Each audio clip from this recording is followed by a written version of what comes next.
Hello viewers, welcome to in search of జిందగీ. ఇవి బతుకు ముచ్చట్లు. ఎలా ఉన్నారు అందరూ? బాగానే ఉంటుంటారు. సో లాస్ట్ ఇయర్ ఇదే టైంకు ఇదే వైపుతో అంటే 2024 డిసెంబర్ 31 ఇదే వైపు, ఒకవేళ ఈరోజు వీడియో వింటుంటే ఇప్పుడు లేదా మీకు గడిచిపోయిన టైంలో గుర్తు చేస్తుంటుంది. సో హ్యాపీ న్యూ ఇయర్ అని చెప్పి అరుచుంటాము. హ్యాపీ న్యూ ఇయర్ అని చెప్పి ఎంతోమందికి విషెస్ కూడా చెప్పుకుంటాం. సో గడిచిన సంవత్సరంలో ఎంత హ్యాపీగా ఉన్నాము. సో ఒక్కసారి వెనక్కి తిరిగి చూసుకుంటే ఎంత హ్యాపీగా ఉన్నాము, ఎన్ని మూమెంట్స్ అలా మన మైండ్లో ఉండిపోయాయని మీరు ఒక్కసారి చూసుకోండి. సో లాస్ట్ ఇయర్ కంటే ముందు కూడా లాస్ట్ ఇయర్ ఇలాగే హ్యాపీ న్యూ ఇయర్ చెప్పుకున్నాము. తర్వాత ఒక ఇయర్ గడిచిపోయింది. సో నీ జీవితంలో ఇంకొక సంవత్సరం కూడా ముగిసిపోయింది. సో ఇలా వెళ్ళిపోతున్న ఈ సంవత్సరంలో మనం అసలు ఏం పొందాము, ఏం పోగొట్టుకున్నాము, ఏదైనా పొందితే దాన్ని ఎంతకాలం క్యారీ చేశాము, ఏదైనా పోగొట్టుకుంటే దాంతో ఎంతకాలం ఉన్నాము, దాని నుండి ఎప్పుడు మూవ్ ఆన్ అయ్యామనేది కూడా చాలా ఇంపార్టెంట్. సో అలాగే వెళ్ళిపోతున్న ఈ సంవత్సరంలో నువ్వు ఎన్ని ప్రయత్నాలు చేసావు, ఆ ప్రయత్నాల్లో ఎన్నిసార్లు గెలిచావు, ఎన్నిసార్లు ఓడిపోయావు. సో ప్రయత్నము అని అన్నాను. సో ప్రయత్నము చేసి ఓడిపోవడం గెలవడం మామూలే. సో ఓడిపోయిన దాన్ని ఎలా తీసుకున్నాము, గెలిచిన క్షణాలను ఎలా తీసుకున్నాం అనేది చాలా ఇంపార్టెంట్. ఓడిపోయినప్పుడు కుంగిపోకూడదు, గెలిచినప్పుడు గర్వాన్ని తలకెక్కించుకోకూడదు. సో వెళ్ళిపోతున్న సంవత్సరం ఏం చెప్పిందో చూద్దాం. సో అలాగే వెళ్ళిపోతున్న ఈ సంవత్సరంలో నువ్వు ఎన్ని నిద్రలేని రాత్రులు గడిపావు, ఎన్నిసార్లు హాయిగా నిద్రపోయావు. సో నిద్రలేని రాత్రుల తర్వాత లేచిన క్షణం నుండి మళ్ళీ ఆ రోజు యాస్టీస్గా ఉంటుంది. సో మళ్ళీ నీ రోజువారీ యుద్ధాన్ని మొదలెడతావు. సో హాయిగా నిద్రపోయిన నెక్స్ట్ తెల్లారి లేచిన సేమ్ అదే నీకు రొటీన్గా ఉండిపోతుంది. అలాగే వెళ్ళిపోయిన ఈ సంవత్సరంలో ఎన్ని చప్పట్లు కొట్టించుకున్నావు, ఎన్ని ఇబ్బందులు ఎదుర్కొన్నావు. సో చప్పట్లు కొట్టించిన క్షణంలోనే ఆగిపోయావా, లేదా ముందుకెళ్ళి ఇంకా చప్పట్ల కోసం ప్రయత్నం చేసామా? అలా జరుగుతూనే ఉంటుంది నిత్యం. సో వెళ్ళిపోతున్న ఈ సంవత్సరంలో జీవితపు కష్టాలతో ఎంత ఆయాసపడ్డావు, జీవనపు సుఖాలతో ఎంత ఆనందపడ్డావు. సో ఇవన్నీ ఉంటాయండి. సో ఒక సంవత్సరం గడవగానే సో మళ్ళీ మనం దాని గురించి మాట్లాడుకోవడం, సో తీసుకొచ్చిన మధుర స్మృతులన్నీ, మనకు కాదనుకోకుండా చేసినటువంటి అనుకోని క్షణాలన్నీ, వాటన్నిటిని బేరీ చేసుకొని నెక్స్ట్ ఇయర్ని మనము మొదలు పెడుతుంటాం. సో ఆ నెక్స్ట్ ఇయర్ని మొదలు పెట్టేటప్పుడు ఈ న్యూ ఇయర్ రెజల్యూషన్స్ అనండి, లేదా రెవల్యూషన్స్ అనండి, సో ఏదో ఒకటి అనుకుంటాం. సో లాస్ట్ టైం అనుకున్న న్యూ ఇయర్ రెజల్యూషన్స్లో లేదా రెవల్యూషన్ ఏదైనా మీ ఇష్టం ఏదైనా అనుకోండి, సో దాంట్లో ఎన్ని నిజాయితీగా ఇప్పటి వరకు క్యారీ చేసావు, సో ఎన్ని వాటిని కంప్లీట్ చేసావు. నా వరకు తీసుకుంటే నేను Jan 1 last time YouTube channel దీన్ని ఓపెన్ చేయడం జరిగింది. ప్రతిరోజు వీడియో చేద్దామని అనుకున్నాను. చూడండి అక్కడ ఎన్ని వీడియోస్ ఉన్నాయి. సో అనుకోనిది జరగడమే జీవితం. సో అనుకున్నది అనుకున్నట్టుగా జరిగిపోతే జీవితం అవ్వదు. చాలాసార్లు అంటే ఏదో అనుకుంటాము, సో ఈ ప్రయత్నం చేస్తాం, గెలుస్తాం అనుకుంటాం, ఓడిపోవచ్చు, గెలిస్తే సంతోషం.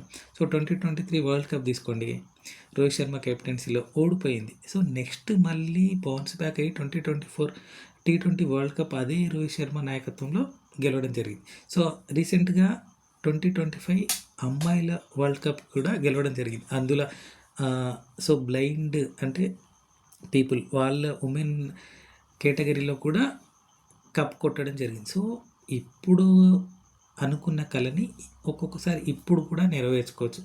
సో ఒక్కోసారి ఆ కళ నెరవేరకుండా కూడా జరగచ్చు. సో కళ నెరవేరినప్పుడు ఎలా బిహేవ్ చేస్తున్నాం, నెరవేరకుండా ఉన్నప్పుడు ఆ ఫేస్ని అంటే ఆ ఫెయిల్యూర్ ఫేస్ అనండి, ఓటమి ఫేస్ అనండి, నువ్వు అనుకున్న సంఘటన జరిగిపోయినప్పుడు అంటే ఏదైనా జరిగినప్పుడు దాన్ని ఎలా రిసీవ్ చేసుకొని ఎలా ముందుకెళ్తాం అనేది కూడా చాలా చాలా ఇంపార్టెంట్. సో అందుకే అన్నాను, ఎన్నిసార్లు చప్పట్లు కొట్టించుకున్నావు, ఎన్ని ఇబ్బందులు ఎదుర్కొన్నావు. సో జీవిత కష్టాలలో ఎంత ఆయాసపడ్డావు, ఎంత ఆనందపడ్డావు అని.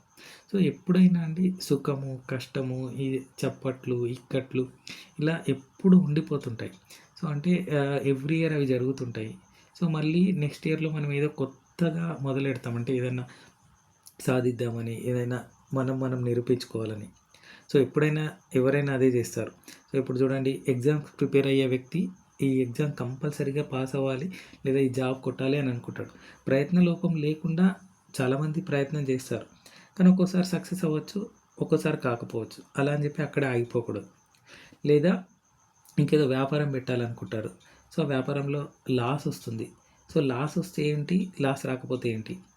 సో ఇంకేదైనా రిలేషన్‌షిప్‌లో ఉండొచ్చు. ఆ రిలేషన్‌షిప్ బాగా కొనసాగితే మంచిదే. కొనసాగకపోతే ఏంటి? ఎలా? సో అనుకున్నది జరిగితే ఒకలాగా, అనుకోనిది జరిగితే ఒకలాగా. ఇప్పుడు చూడండి, చాలామంది అనుకుంటారు పిరికి వాళ్ళే సూసైడ్ చేసుకుంటారని. కాదు, ధైర్యవంతులే సూసైడ్ చేసుకుంటారని నేను పర్సనల్‌గా నమ్ముతాను. సో అది చేసుకోవడానికి చాలా ధైర్యం కావాలి. బతకడానికి అంత అవసరం లేదు అని అనుకుంటున్నాను నా పర్సనల్‌గా. సో మనకు అనుకున్నది జరిగితే ఎలా లైఫ్‌లో లీడ్ చేయాలి, అనుకోనిది జరిగితే లైఫ్‌లో ఎలా లీడ్ చేయాలి. సో ఇందాకే చెప్పాను కదా, happy new year. Last year కూడా ఇదే చెప్పుకున్నాం. సో ఎంత హ్యాపీగా ఉన్నామని చెప్పి. సో ఇందాక మన నా ఫ్రెండ్ ఒకరు ఇన్స్టాగ్రామ్లో ఒక రీల్ పంపించినట్టున్నాను. దాంట్లో ఒక పాట వచ్చింది. జనంలోకి వస్తుంది జనవరి 1, గతంలోకి పోతుంది 31. పాత సినిమా అనుకుంటా. చంద్రమోహన్ గారు ఎవరు ఉన్నట్టున్నారు దాంట్లో. సో జనంలోకి వస్తుంది జనవరి 1, గతంలోకి పోతుంది 31. సో లైఫ్ అనేది ఇలా కొనసాగుతూనే ఉంటుంది. సో మన లైఫ్ను సక్సెస్ఫుల్గా లీడ్ చేయాలి అంటే మనకంటూ కొన్ని ఆశలు, ఆశయాలు ఉండాలి. సో ఈ దారులు అంటే నువ్వు నడిచే దారులు నీవి కావా? నువ్వు చేయాలనుకునే యుద్ధాలని నువ్వు పూర్తి చేయలేవా అంటాను నేను. సో దారెప్పుడు నీదే. ఆ దారిలో యుద్ధాలు కూడా చేయాల్సింది నువ్వే. ఒకసారి నీకు యుద్ధం చేయడానికి నీకు సైన్యం ఉండొచ్చు, లేదా నువ్వే ఒంటరిగా యుద్ధం చేయాల్సి రావచ్చు. సో యుద్ధం కంపల్సరీ చేయాల్సింది. జీవితం ఒక యుద్ధం. ఆ యుద్ధంలో గెలవాల్సింది నువ్వే. ఒక్కోసారి ఓటమి ఎదురైనా దాన్ని ఎదుర్కోవాల్సింది కూడా నువ్వే. సో యుద్ధంలో సక్సెస్ అవ్వాలి అంటే మన సన్నద్ధం సాలిడ్గా ఉండాలి. అంటే ప్రాక్టీస్ ఎప్పుడు సాలిడ్గా ఉండాలి. అది జీవితమైనా, పోటీ పరీక్షలైనా, ఇంకేదైనా. సో దానికి మనం సక్సెస్ఫుల్ అవ్వాలి అంటే ఫస్ట్ థింగ్ ఏంటి అంటే మనము ఒకరిని సీరియస్గా తీసుకోకపోవడం. అంటే ఇప్పుడు నిన్ను ఎవరైనా జడ్జ్ చేశారనుకోండి, నువ్వు ఏదో ప్రయత్నం చేస్తున్నావు, నీ వల్ల ఇది అవుతుంది కాదు అన్నప్పుడు దాన్ని అంత సీరియస్గా తీసుకోకూడదు. అంటే నీ క్యాపబిలిటీ నీకు తెలిసినప్పుడు ఎప్పుడు కూడా వేరే వాళ్ళ ఒపీనియన్స్ని కానీ, జడ్జ్మెంట్స్ని కానీ సీరియస్గా తీసుకోరు. ఎవరైనా పెద్ద పెద్ద విజయాలు సాధించారంటే వాళ్ళు చాలా తక్కువ ఒపీనియన్స్, జడ్జిమెంట్కు వాల్యూ ఇచ్చినట్టు. సో నీ దారులు నీవి కావా, నీ యుద్ధాలు నువ్వు పూర్తి చేయవు. సో జీవితంలో ఎదగాలంటే ఇది కంపల్సరిగా ఉండాల్సిన మోటో. సో మరి జీవితంలో మంచిగా ఉండాలి అంటే మనము ఆర్థికంగా బాగుండాలండి. పైసలు ఉండాలి. అంటే ఆ పైసలు ఉంటేనే చాలా వరకు. అంటే నువ్వు జీవితాన్ని మంచిగా లీడ్ చేయాలన్నా ఒక అంటే మీరు పైసలదేముంది, మనుషులు ముఖ్యం, అవన్నీ కొంచెం ఏజ్ వచ్చినాక అది ఉండదు. ఒక ప్రాక్టికల్గా చూడాలి అంటే ఉండదు. సో డబ్బుతోటే మొత్తం జీవితాలు మొత్తం రన్ అవుతుంటాయి. సో నువ్వు బాగా బతకాలన్నా, ఇంకెవరికన్నా బాగా బతికించాలన్నా డబ్బు అవసరం. కాబట్టి ఆర్థికంగా బాగుండాలి. సో కొంచెం ఆధ్యాత్మికంగా కూడా ఉండాలి. సో మనం ఏదన్నా అనుకోని సంఘటనలు మనకు ఎదురైనప్పుడు ఆధ్యాత్మికంగా మనం బాగుంటే అప్పుడు ఏమవుతుంది అంటే, సో అంతా దేవుడు చూసుకుంటాడులే. ఆ దేవుడు ఎవరైనా ఉండొచ్చు. సో నువ్వు నమ్మే మతము, లేకపోతే నువ్వు నమ్మే శక్తి ఏదైనా అవ్వచ్చు. సో ఆధ్యాత్మికంగా బాగుండాలి, ఆర్థికంగా బాగుండాలి. అంటే నీ మనసు, నీ చుట్టూ ఉండే వైబ్ కూడా బాగుండాలి. అప్పుడు నీ రోజువారీ చేసే పనులు కానీ, నువ్వు అనుకున్న పనులు కానీ బాగా జరుగుతాయి. సో ఇవన్నీ జరగాలంటే శారీరకంగా కూడా బాగుండాలి. ఇప్పుడు ఆరోగ్యంగా లేమనుకోండి, అది మానసికంగా అవ్వచ్చు, శారీరకంగా అవ్వచ్చు. ఆరోగ్యంగా లేనప్పుడు మనకు ఎప్పుడు కూడా మంచి థాట్స్ రావు. మంచి థాట్స్ రానప్పుడు మనం లైఫ్ని హ్యాపీగా, సక్సెస్ఫుల్గా లీడ్ చేయలేం. సో ఆర్థికంగా బాగుండాలి, ఆధ్యాత్మికంగా బాగుండాలి, ఆర్థికంగా బాగుండాలి, శారీరకంగా బాగుండాలి. సో నీ జీవితాన్ని నడిపించడానికి ఇవన్నీ ఉండాలి. సో ఇందాకే చెప్పాను కదా, new year resolution or revolution నిజంగా అంత అవసరం అంటారా అని. సో అది ఇండివిజువల్ పైన డిపెండ్ అయి ఉంటుంది. కొందరికి ఏంటి అంటే ఇప్పుడు చూడండి, నేను కంపల్సరీగా ఈరోజు ఈ పని చేయాలి అని అనుకున్నప్పుడు మనం రెజల్యూషన్ చెప్పామనుకోండి, సో 10 మందికి చెప్తే అడుగుతారనే దాంతోటి చెప్తారనమాట. సో ఒక చిన్న సేయింగ్ ఉంటుంది, ఎప్పుడైనా నువ్వు చెడు అలవాట్లు మానాలి అనుకున్నప్పుడు నీ స్మోకింగ్, డ్రింకింగ్, ఇది ఇంకేదైనా సరే ఒక 10 మందికి చెప్పడం కానీ, సోషల్ మీడియాలో అనౌన్స్ చేయడం కానీ చేయమంటారు. సో ఎందుకు అంటే ఒకవేళ అది నువ్వు ఆ ప్రామిస్‌ను నువ్వు నిలబెట్టుకోకపోతే ఆ 10 మంది అడుగుతారనే ఒక భయం ఉంటది కదా! సో నువ్వు ఫోర్స్‌ఫుల్ మోటివేషన్‌లోకి వెళ్ళినట్టు ఉంటది. కాబట్టి తీసుకో అని చెప్పి చెప్పడం. సో న్యూ ఇయర్ రెజల్యూషన్ పెట్టుకోవాలా పెట్టుకోవద్దంటే అది ఇండివిజువల్ పైన డిపెండ్ అయి ఉంటది. సో న్యూ ఇయర్ రెజల్యూషన్ పెట్టుకొని జనవరి 1 రోజు, జనవరి 2 రోజు గట్టిగా ప్రయత్నం ఒక వారం రోజులు చేసి మళ్ళీ దాన్ని మానేసుకోవడం లాంటివి కాకుండా ఒక అచీవబుల్ టార్గెట్స్ ఉండడం. అంటే సో ఈ 1 మంత్ ఇది చేయాలి, 1 వీక్ ఇది చేయాలి. సో ఇలా ఉన్నట్టయితే రెజల్యూషన్స్ ఎప్పుడు కూడా సక్సెస్ అయ్యే అవకాశం ఉంది. జీవితంలో కూడా డే టు డే లైఫ్ కూడా బాగుంటుంది. మీరు కార్పే డియం అనే ఇది వినుంటారు. సో కార్పే డియం అనేది నాకు ఇష్టమైన అది ఏంటి అంటే కార్పే డియం అంటే live in that moment. So ఏ క్షణంలో ఉండడం ఆ క్షణంలో ఉండడం. సో గతంలోకి తొంగి చూశారనుకోండి, అక్కడ మంచి జ్ఞాపకాలు ఉంటేనేమో బాగా ఉంటుంది. సో చేదు జ్ఞాపకాలు ఉంటే దాన్ని క్యారీ చేస్తాం. సో గతంలోకి తొంగి చూడడం అవసరం లేదు. భవిష్యత్తులోకి ఆలోచించామనుకోండి, అంటే భవిష్యత్తులోకి ఆలోచించడము అంటే రేపు ఏం జరుగుతుంది అనే ఎక్కువ ఆదుర్త కంటే రేపు ఇది జరిగితే బాగుంటుంది అని ప్రయత్నం చేయడం ఒకటి, రేపు ఏం జరుగుతుంది అనే ఆదుర్త కూడా నీ వర్తమానాన్ని పాడు చేస్తుంది. సో గతం గురించి ఎక్కువ ఆలోచనొద్దు, భవిష్యత్తు గురించి ఎక్కువ ఆలోచొద్దు. చేతిలో ఉన్నటువంటి వర్తమానాన్ని జనవరి 1 ఉందా, జనవరి 1ని హ్యాపీగా లీడ్ చేయండి.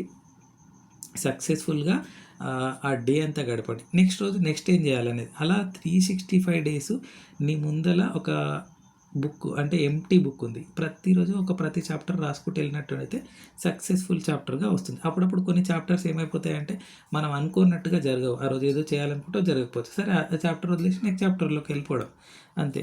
సో న్యూ ఇయర్ రెజల్యూషన్స్ పెట్టుకుంటారా, రెవల్యూషన్ పెట్టుకుంటారా అనేది మీ ఇష్టం. హ్యాపీ న్యూ ఇయర్ అనేది కంపల్సరీగా ఉండాలి. అంటే ఎవ్రీడే ఉండాలి. సో ఈ ఇయర్ ఒక్కరోజే కాదు.